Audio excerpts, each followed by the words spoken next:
Afternoon, everybody. Welcome into today's live stream, Thursday, August 28th, 2:11 p.m. Eastern. And the markets, as always, are staying interesting. We are coming fresh off of NVIDIA earnings, the day that everyone was waiting for. All of the Atlas memes of NVIDIA holding up the stock market. We passed. We're done with them. NVIDIA right now on the day has had quite the movement. So we dropped initially off earnings yesterday. We came all the way back from down about 2.8% to basically green. I saw a picture that Evan posted where it said we hit green. It's not showing it on the chart for me right now, but we came basically back there. Then we dropped all the way back down to I can't lie. I went to look later and it wasn't, and I was looking and I couldn't find it on the chart. I sniped that small tick of green. I promise you.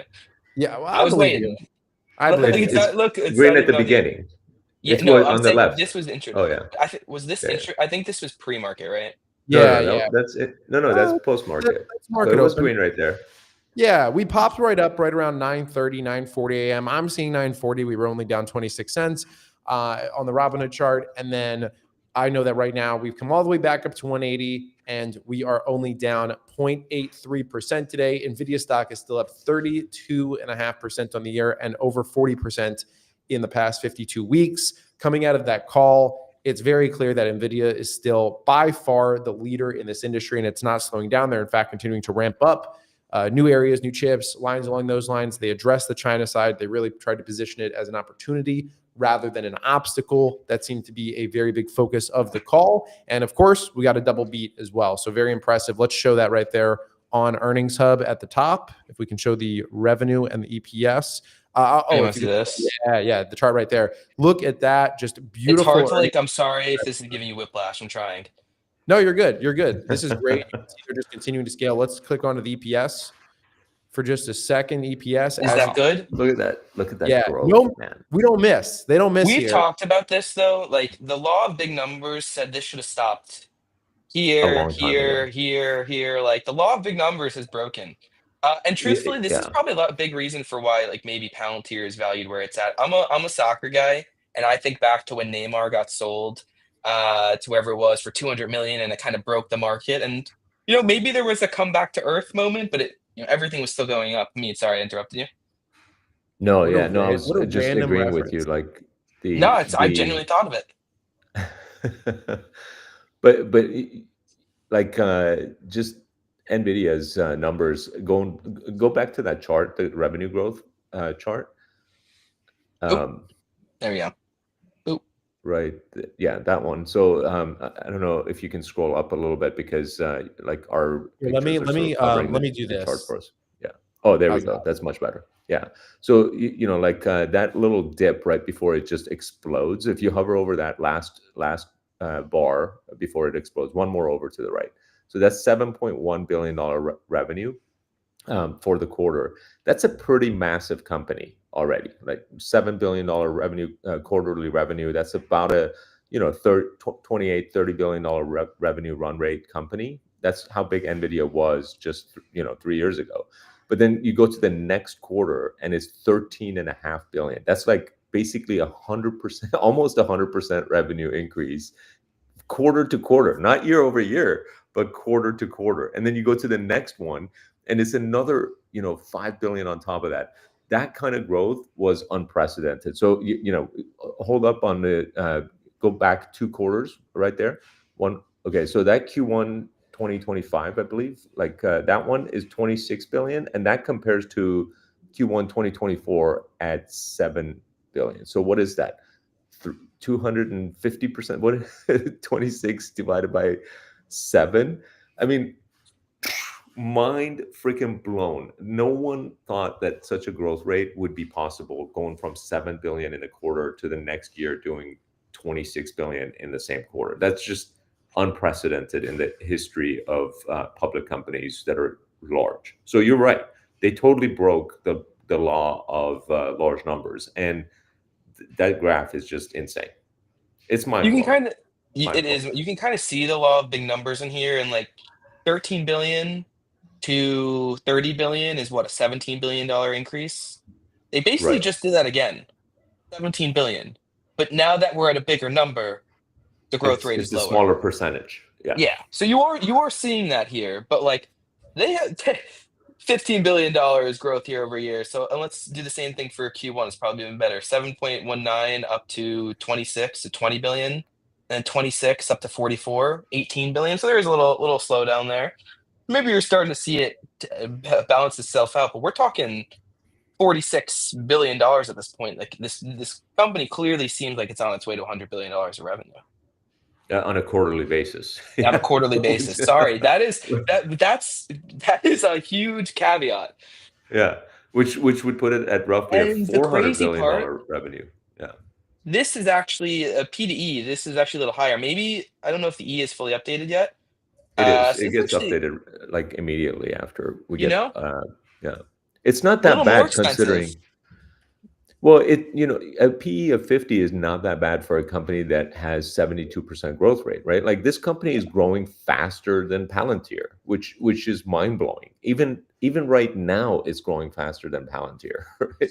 Like when you look at this versus Palantir, it's just like I would way rather have NVIDIA than Palantir. You Well, were mentioning, look at the PE there, 295, a price sales ratio of 108, right? And Palantir is growing at roughly 40% year over year versus NVIDIA. So NVIDIA, if it slows down, it might grow 40% next year. So yeah, it's a crazy comparison, but not that those companies should be compared at all. Palantir is a much smaller company and doesn't have the law of large numbers being applied to it. But the fact that NVIDIA has been growing faster than a tiny little company like Palantir, just goes to show you how insane NVIDIA's success has been, and out of ordinary. I want And to quickly address this. Sorry, I did make the title of my spaces that I changed my actual long-term portfolio because of this live stream last week, and we actually did do that, and we will talk about that. And I have actually something cool that we talked about on last live stream that I do want to talk about. But I just Nice. want to say that will be coming. So no, so I'm we're excited. not fake news, but Gav, I apologize. can we real quick click on analyst? And I don't know if the updated data is going to be in there, but it seems like a slew of analysts came out. Oh yeah, Like 200. Avid, and just everybody's like more upside, keep buying. Everybody was reiterating overweight, right? Holy I saw cow. one neutral All of rating those at are one point. August 28th too. Yeah, this is literally all today. Or Yeah. now you're down past today, but there were so many today that I saw. 200, 220, 215, 225, 230, 240, yeah, 210, Everybody thinks there's 238, another 20%. 235, 210, 225. Yeah, this is huge upside. I did What does this. that say to you when you see that the day after earnings, every major bank coming out like that? Is that something that you've seen in the past? Yeah, I mean, like Meta in the past couple of years had a lot of like repricing like that that happened for it, and sure enough, like the stock will start to react. If it doesn't do it the day after, it'll start reacting over the next 90 days, right? So, this is the type of thing that moves stock in the right direction. Yeah, Generally speaking, for but sure. assuming nothing else goes wrong or the macro doesn't cause major crashes, or there's not some tariff issue or Chinese prohibition or whatever that happens. But Right. yeah. I think what people ultimately are looking at, and when I was digging into the numbers, what really stood out to me was the net income margins and then the cash from operations. And those net Right. income margins that I'm seeing right now, 51.69% at the moment? Like, how do you have a business doing this much revenue with this many people, and your net income margins are over 50%? It's insane. Yeah, that is mind-blowingly high. Like if you have gross margins of 50%, you're doing pretty good. But You know for what you to have the net income of, yeah, go ahead. You know what the sector median is? If you just look at basically their closest peers, What is it? it's like 5%. By Like the way, Intel also, one of the other things that they announced yesterday, I was looking at that AI summary, was a $60 billion share buyback program. That's the third largest out of any company announced this year. Nice. Gotta say, thanks for sure standing out here. And I know that sector is becoming a little bit more interesting now with some of the rate cuts. I'm down to definitely go back to whatever on NVIDIA, not to shift us too much. You have any interest in the financials or fintech or anything like that? Rate cuts maybe here. BMNR, you want to join me? Like, are you talking to me, Yeah. or Sorry. Golf? Okay, so yeah, I have invested in banks before. It's just like a sector that I don't like fully understand. For example, the Silicon Valley Bank disruption that happened would have been a complete surprise to me because like I don't really fully understand the liability that these banks have and how much impact it can have, right? So one of the things that I learned during that Silicon Valley thing is that banks weren't writing down the values of their distressed assets as they were getting repriced. So all of a sudden, like Silicon Valley looked like they were in great shape a few months prior to them sort of basically closing down and going bankrupt. And that type of thing is just not something that like I'm interested in like learning What more about like a about. Like SoFi? I don't want to become a banking expert. There are like SoFi newer is ways to play it. Yeah, the SoFis, even people like the upstarts. I don't know, but right, but Hood's kind of SoFi it. is in a similar sort of boat in that it has a shitload of liabilities on its books because of student loans and housing loans, right? These are two things that like Robinhood does not have. So it doesn't have that exposure to where if all of a sudden the expectation, and this is just pure speculative here because like I haven't looked into the details of them, but And I don't let's say know that how much of them SoFi specifically is holding on to versus repackaging onto banks, other banks. yeah, I don't know either. But the I point I believe was it's going to not make much. the point I was going to make though is that like if for example the expectation is that 1% of these loans are going to default and then something happens in the macro economy where 3% start to default, all of a sudden you see like a collapse of the bank, right? And this happened in 2008, like a bunch of banks and financial institutions basically started collapsing in 2008 and they had to have the tarps and like government bailouts of them. Again, like an industry that was like doing phenomenal, all of a sudden needed bailouts the following year. And this is again like it, an industry that I don't care about. Like it's just you know. So can I ask you another different way? Yeah. Ethereum has been getting a lot of interest recently. I've been myself buying some of the BMNR and Tom Lee's, and we'll see that again in a portfolio in a second. You have any thoughts on?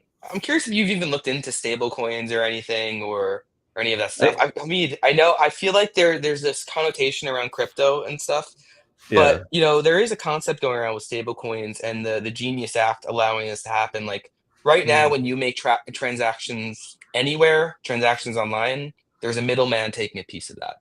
Right. Stable coins allow you're not integrating with PayPal, you're integrating with your own Agreed. stable coin, and there isn't a middleman there. The middleman and the profits are made by the kind of gas fees or whatever it's called coming off of it. Right. And that's a pretty powerful thing that can go across a bunch of industries and can I, give, processing fees are taking 2, 5, 10, whatever percentage out. And if you can make everybody across industries that much more profitable, that seems like a pretty big thing. So stable coins, especially with them being approved, like I think if there's a connotation there, whatever. And the question that I have is why Ethereum versus the other ones? Because you're going to listen to someone who's really into crypto and tell you why Ethereum is so bad. And then the question is why is Wall Street either getting around that or possibly getting around it? Tom Lee says it's so uptime that yeah, it's never been down. I want to hear your thoughts though. Okay, so a couple of things there. One is like stable coins is I think separate from the rest of crypto because like stable coins are kind of regulated now. If you want to have a stable coin, you have to have it backed by the dollar. Like the Genius Act actually put a bunch of regulations in place that is making stable coins useful and they can be even more useful internationally. So for international transactions. So like I think that like in general, stable coins are a good thing. And now that there's regulation around them, when you buy $1 of stable coin, you can be like somewhat certain that you can sell it for $1 as well. So that's a very, very positive thing. That it has nothing to do with crypto and Ethereum or But Bitcoin no, or it any of the does. others. It is built. Those stable coins are built on Ethereum, so They're they're adding to the transaction fees on the Ethereum network. they're built on the technology of these things, but the price of Ethereum is not going to be affected by stablecoin because like when you're buying a stablecoin, it's backed by a US dollar, so that. But so it's what it is doing though is increasing the total volume and usage of the Ethereum network though, because these stable coins are built on Ethereum, and if they're not built on Ethereum, they're built on other networks. But they are backed by the dollar, but this is increasing the usage of those crypto. It's honestly, it's a real world use case for crypto. That's not Okay. drugs. You know? So I might not know the details of it. My understanding was that it's just using the same technology, kind of like blockchain technology They're like and those they fundamentals. like build it on top of it. And like Coinbase has their network, it's a layer two. I have no idea what 90% of this actually means. And truthfully, 99% of it is just a grift. And that's why it has these connotations Evan, on it. what's a layer two? So Ethereum is a layer one, and Coinbase built their chain on Ethereum, but then people can build stuff on Coinbase, but and like Coinbase's Shout chain will out Base have like Chain. better efficiencies and stuff like that. So like all these big Coinbase partnerships and people using Coinbase's thing is more people using the Ethereum network. Is kind of Yeah. what's happening here. But it doesn't necessarily affect the price of Ethereum. Not People as using directly, but people using it does increase. Like it, I wish God. I don't. I can't answer that one. Maybe God can. Yeah. So I think what he's getting at, though, is that you're attracting people to the general ecosystem. And that's the whole concept of why people are bullish on Ethereum is because it's optimal for building smart contracts on, right? You can code into it. And that's what's happening with stable coins. And the smart contract, right, is saying, hey, this stablecoin is attached to the backed by the US dollar. And that technology is using Ethereum's technology. And so while, yes, you're correct, it doesn't lead to people necessarily buying more Ethereum. It is, though, strengthening the network as a whole because you're building more items on top of it. And so you're building literally what he said, real world use cases, which ultimately is going to lead to people getting more attracted to the ecosystem. And the other piece is that oftentimes when they're transacting on this network, they're also now more likely to use the native token of that network. So I can totally keep all my money in USDC and transact across the ERC20 network or the base network. But it's very easy since I'm already on the network to turn that money into Ethereum and potentially stake it, right? And so I'm in the ecosystem already. So it's kind of like, I would liken it to this, right? You have a store and that store sells a whole bunch of stuff. And a product now that's like, let's say it's a 7-Eleven and they have Prime. Everyone likes to drink Prime. All the kids want to drink Jake Paul's Prime. And this store is the first store in town, and now they sell Prime, right? So everything's going. And so it's like, maybe some of the other products we're now are going to benefit from that, right? Maybe the value of the land there could go up over time, right? It's like all these things that are adjacent to it that maybe aren't people buying that one thing, but that are a part of it. I wonder if I also equate it to like a Shopify, that like Ethereum is like a Shopify of the crypto world, that Shopify lets you create websites. Ethereum lets you create all these smart contracts and build so much value off of it. Yeah. So I probably need to do a little bit more homework on the stable coins and how reliant they are on Ethereum. But fundamentally, I think you will love it. Continue. Okay. But fundamentally, the idea of stablecoin is that it doesn't matter if Ethereum collapses, for example, tomorrow and like goes to zero. Your dollar of stablecoin should still be worth $1, and that's the value. Like that's the sort of attractiveness of stablecoin. Now, if it has these side benefits for Ethereum, great, and I think that definitely gives more credibility to Ethereum in particular. But again, I don't know the details of how those technologies are related and how they enhance Ethereum. But I probably need to do more homework. I mean, we have. Sorry, yeah. Go for it. I was saying we have seen very rare scenarios where, Silicon Valley Bank, for example, right, and things like that, where we did depeg from the US dollar. And so it's showing that like, hey, maybe it's not perfectly pegged and something could happen and we could see a change in this. But yeah, for the most part, we saw Ethereum recently go through massive ups and downs. Absolutely. The USDC should say, by the way, funniest meme that I've seen recently was somebody, they were like texting and there's like, man, like I haven't heard from you in years. Did you take my advice and buy crypto? And the guy's like, yeah, I bought crypto, but I haven't made any money. And he goes, which crypto did you buy? And he goes, the United States one, the USDC. So he bought the stable coin. Yeah. So people, luckily, hopefully people should know the differences. Yeah. What else? Should we move on to your portfolio? Yeah, Evan? let's look at it. So on the last conversation, we went through, I have a lot of stocks in my portfolio. Now the top 10 were like 60, 70%. A lot was in QQQ and in VOO and stuff. So it's not like I had equal weighting across 70, 80 stocks, but there was still a lot of names in there, a lot of names.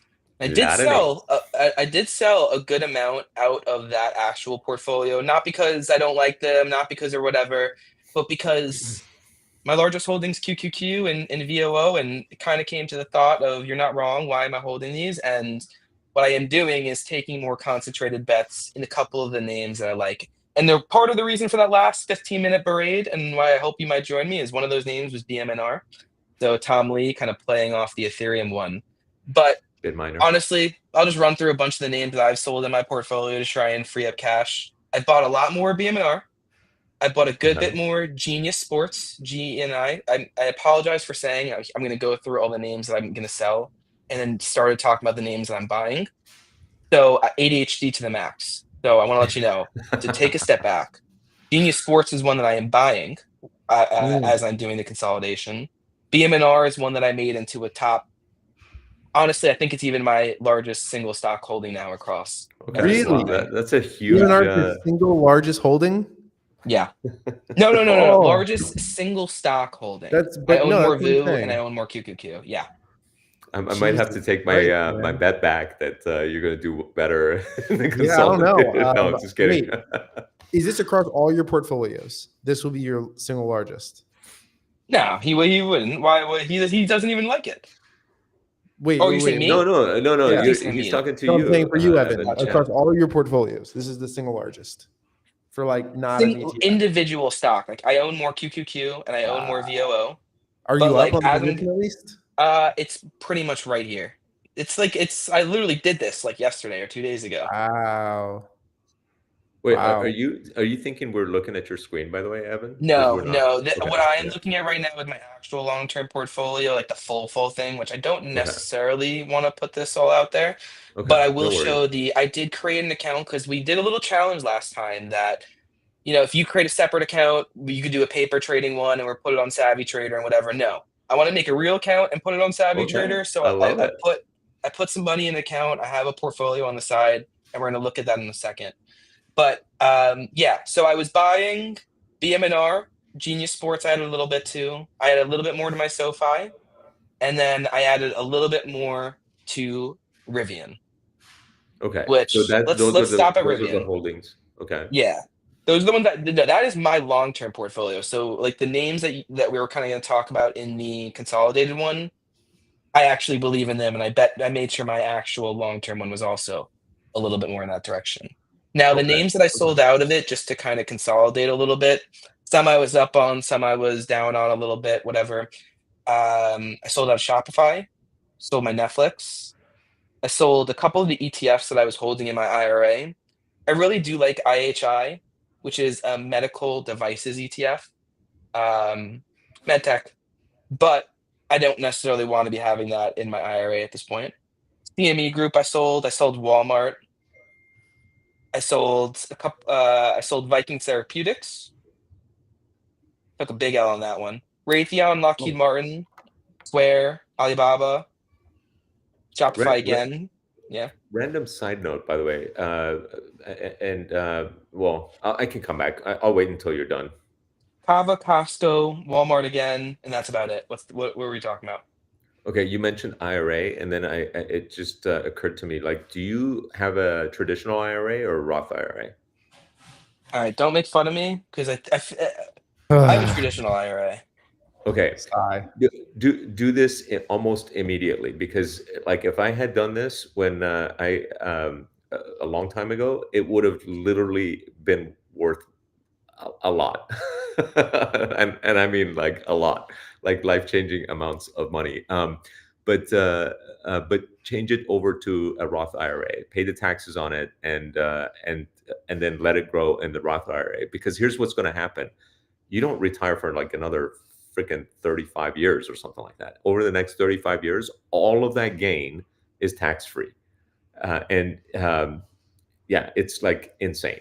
It's going to be tax free even when you take it out. Whereas with your traditional, you're going to be paying ordinary income tax, whatever ordinary income tax happens to be at that time. Like right now, it's, for me, would be roughly in the 40% tax bracket range. So every dollar I take out, I only get 60 cents from my IRA, when I retire.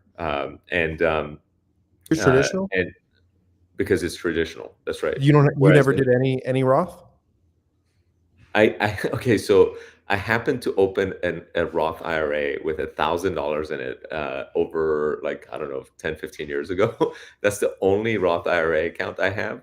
Wow. Today it happens to be worth 120,000, but just because of the investments I picked along the way have just like exploded, which have included like Tesla and Robinhood and Rocket Lab and the usual suspects. But that is my much smaller account. So most of my money is actually in my traditional Roth. So when I start taking money out, I'll be paying 40 cents on or whatever the tax rate happens to be at that time. Is it better if you wait longer until you're like older? Is there? No, do it now. Like, switch it over to traditional. No, I'm saying for you, like, since you have a traditional, is it better for you to wait longer to take the money out? Well, yeah, I mean, in a way, it's sort of like better to keep it in there because the like you'll be a lower tax bracket, right? Well, you don't pay any taxes until you take it out. So what is not nice about IRA is that, like, let's say, for example, I don't know, just to use round numbers, if you have $1,000, and by the way, none of this is tax advice, so like, do your own research if you're listening or watching. But if you take $1,000 and buy a stock, and let's say you sell it for $2,000, right? You have to pay taxes on $1,000 of income. So now you only have like $1,600 to invest with if you want to buy the next stock, right? If it's in an IRA, when you take $1,000 and you sell it for $2,000, it remains at $2,000 until you pull it out at retirement. So now you can buy $2,000 worth of the next stock as opposed to $1,600. So you have an extra $400 that is also growing at a rapid pace, or whatever pace your returns are, which is why you should definitely have an IRA to begin with, either traditional or Roth. But the reason Roth is so much better is that the $1,000 that you put in today in traditional, you get to write that off on your taxes for, you pay income less, $1,000 less income tax, basically, or you pay income taxes for $1,000 less of income, right? But in a Roth IRA, it doesn't affect your current taxes, right? You put $1,000 post-tax money into a Roth, but as it grows, when you pull it out, and that $1,000 could have grown to $100,000 over the course of the next 35 years. Now you're on that $100,000, you pay zero in taxes, and that's what's great about who's like the famous story of all this, right? Like the guy that like took the most advantage. Yeah. Evan, you know that story, right? I don't know the details of that story. And Evan, we can't hear you if you're Peter Thiel, Roth IRA story. It was something like he like $6 billion or something. He like invested in private companies or something like that, maybe. Yeah. So what was it? He put so the account was worth less than $2,000 in 1999, and he used stock deals, like you said, unavailable to most people, but he did it inside of his Roth. And that account, as of this is an old article, this is 2021, says it was worth $5 billion. Right. And he didn't owe any taxes on the $2,000 to $5 billion gain. Right. Well, he technically is not able to take it out until retirement, but yeah, he's paid zero taxes. That would also be true. I don't think that he needs it. Right, but that would also be true on traditional until you pull it out post retirement. But and Thiel's he's 57, so what, he could take it out when he's 65? No, I think it's like 59 and a half or 60 or something. Okay, so yeah, I mean, he can start pulling that money out. More years. It's probably worth like $8 billion now. I don't know. I haven't looked fully into it. I think it may be complicated this year. I might have to do like a backdoor at some point in the next couple of years. Well, okay, so you're saying there's two things that you're thinking of here. One, you're thinking of conversion, right? Converting the Yes. traditional, and then a backdoor is where you've already invested your maximum amount that you can, but or no, a backdoor is typically when you're above the income level for being able to contribute to a Roth.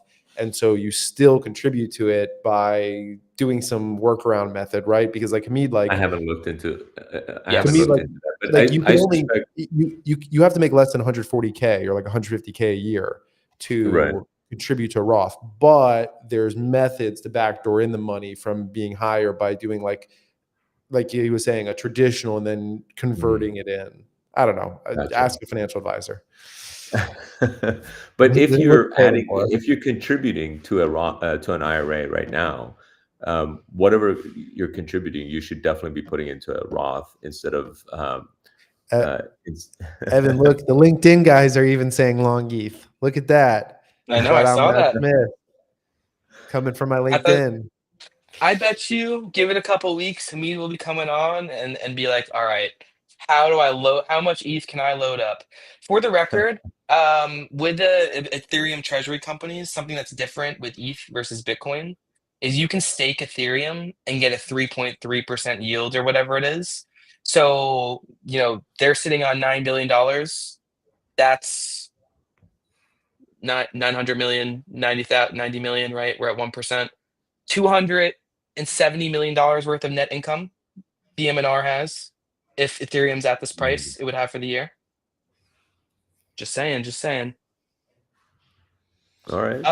I do want to show you though the portfolio that I ended up doing. So like we said, Hamid saw my portfolio that was way too big and said, listen, you're too young, you're not risky enough. Go in and pick 5 names that you have the highest conviction on.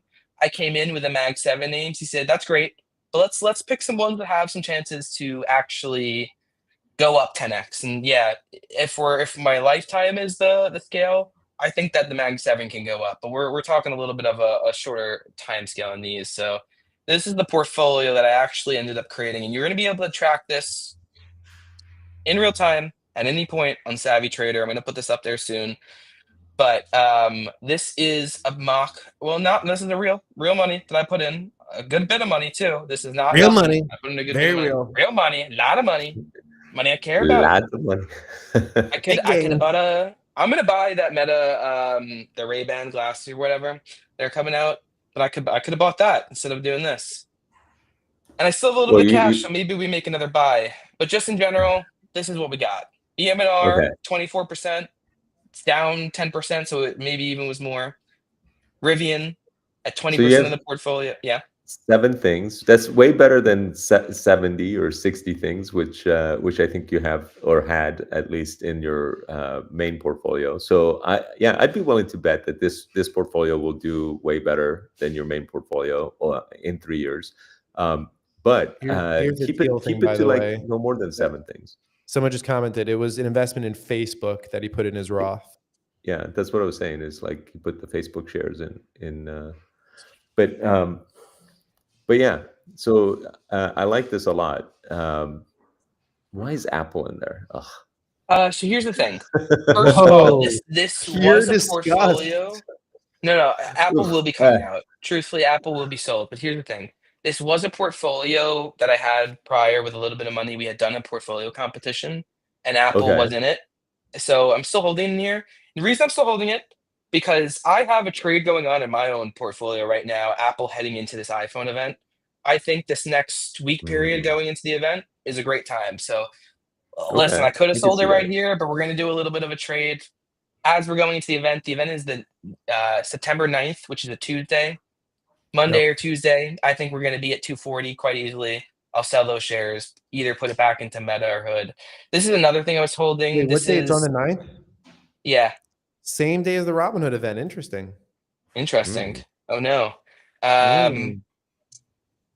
that actually really is just fantastic for me. Great. Yeah, And good then luck. Well, Robinhood usually BTGD. does their events in the evening, though, and Apple Yeah, does they Well, at do. okay, 10 so a.m. they're doing the keynote speech in the evening, but they are having like an event starting at noon till 4, which they're also going to do like vendors and stuff. Oh, okay, gotcha.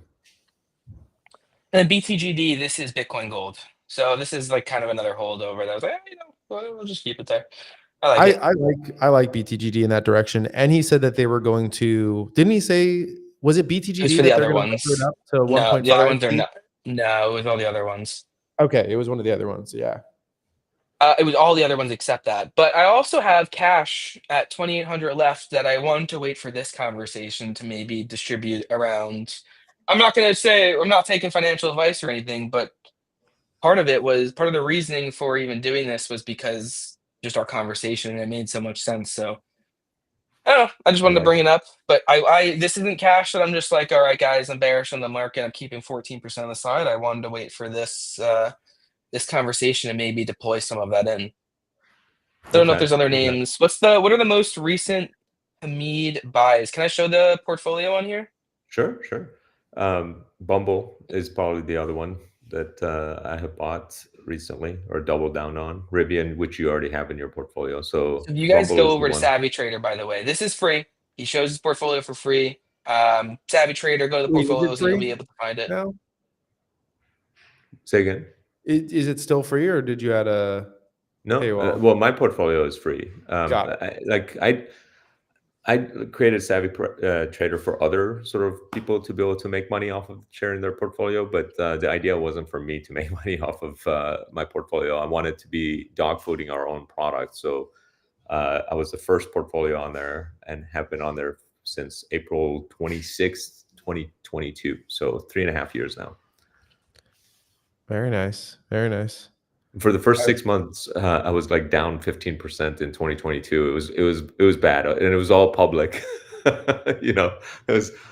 But fortunately, most people were down even Yeah. further, and I, I think I, w- S&P was also down about 15%. I will say I'm not beating Hamid, but man, has my growth portfolio really pulled away from Evans. Oh yeah.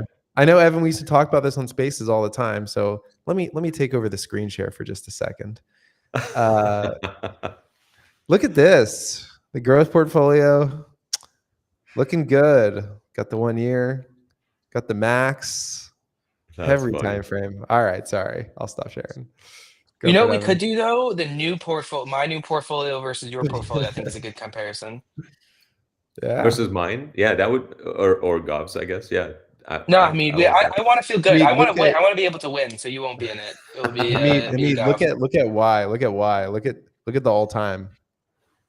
You're What probably is it? similar, right? Damn, Oh, almost 10x. Robinhood, yeah. 743% on the hood.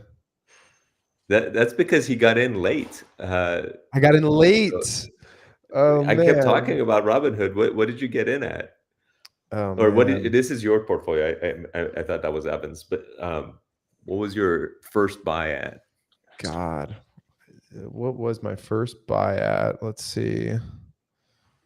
Where's the easiest way Probably for scroll me? down to the bottom of that.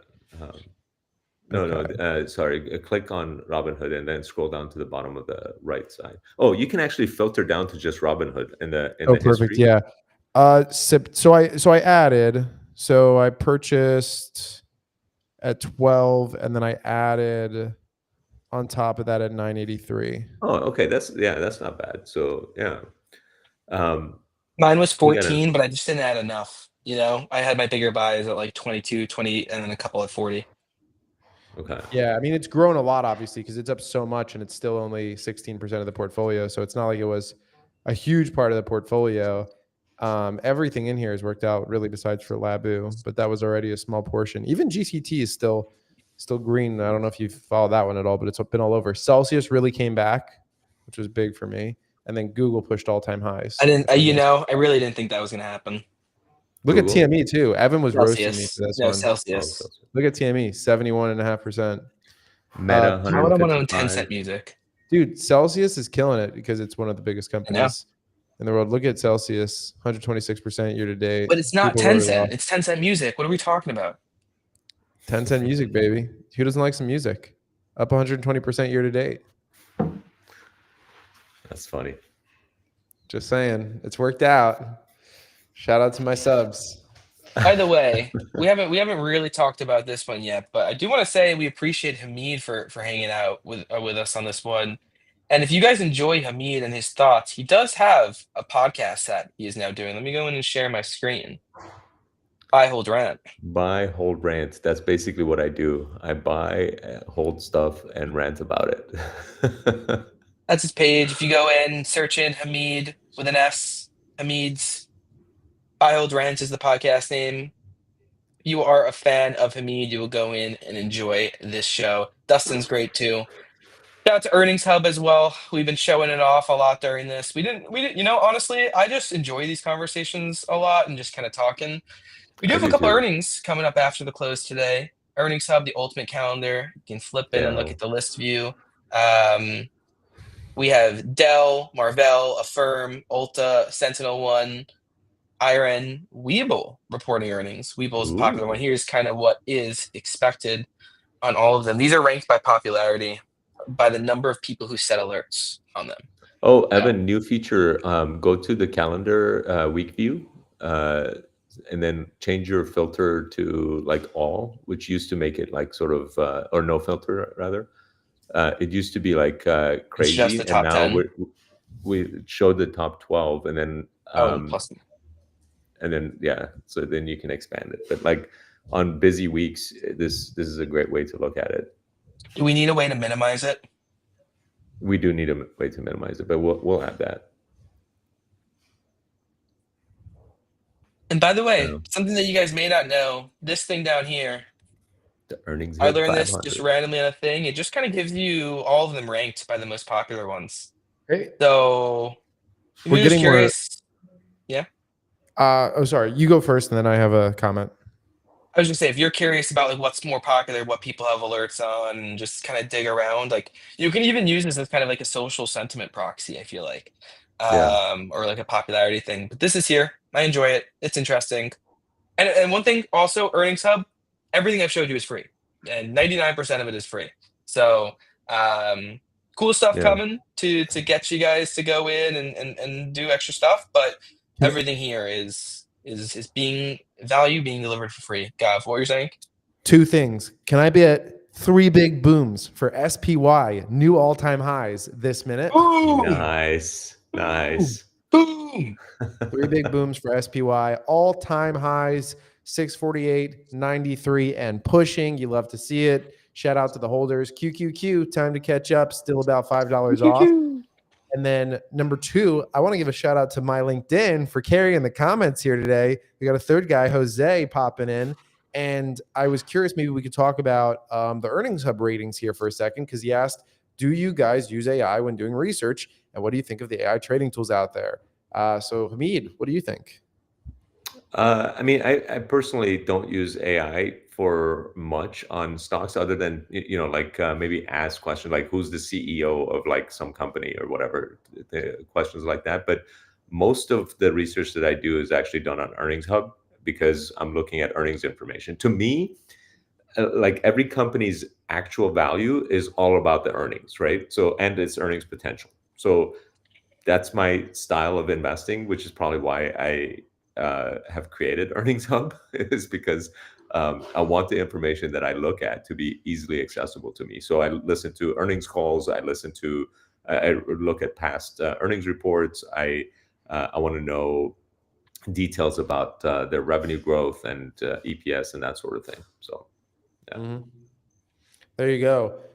You guys could check out, Jose, some of the Earnings Hub scores for different stocks. I think would be a good place to go and look into.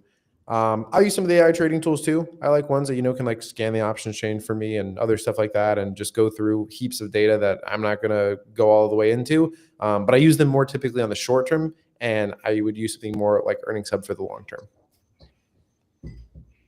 Evan? Very cool. Yeah, no, that's fair thoughts. I like it. I like AI. He was getting the tweet out. Getting the tweet out. No, well, here's the thing. It was actually a text, and then I stopped, and then I wanted to gather my thoughts to not give a totally to measure my answer, because the true answer is no, but that doesn't mean the tools aren't there. But the answer is that I may be slow to change, and as a 27-year-old, have some boomerish online tendencies.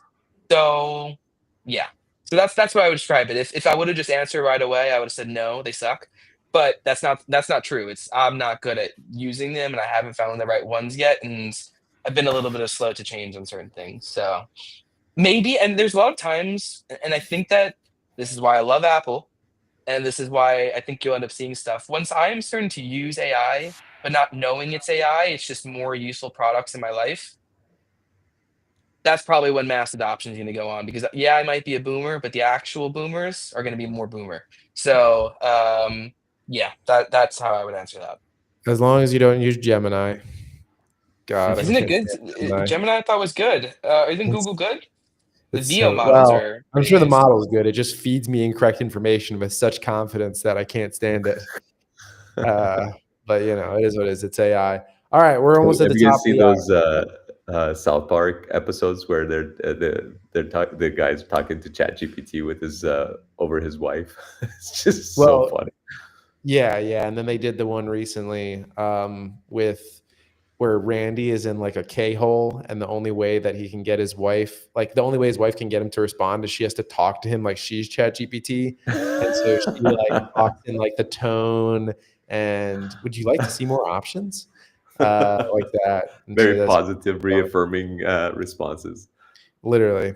Yeah. Shout out AI. We'll see where it goes. Don't get too far into the dark depths of it by saying like, oh, you know, like the lady was like, oh, I'm planning on having it. You know, she hated ChatGPT because her husband was using it, and she starts talking to ChatGPT, and she's like, I want to do a new restaurant where I'm combining French fries and salad, just to like make fun of it. And what do you think of that idea? And then like ChatGPT answers with like, that sounds like a great fusion of you know like various different things. And I was like, I wonder if that's real. And I asked ChatGPT, I'm thinking about opening a restaurant where I'm combining French fries and salad. And sure enough, it comes back with, that's an interesting idea that, you know, like it could actually work, you know. So it's just this sort of random, you know, reassurance of ideas. But it's also quite interesting, and it does add some value. So, you know, be careful with AI. Definitely. Evan, any final comments for you? He's finishing up his text over there. That time you got me going to connect the charger for my computer.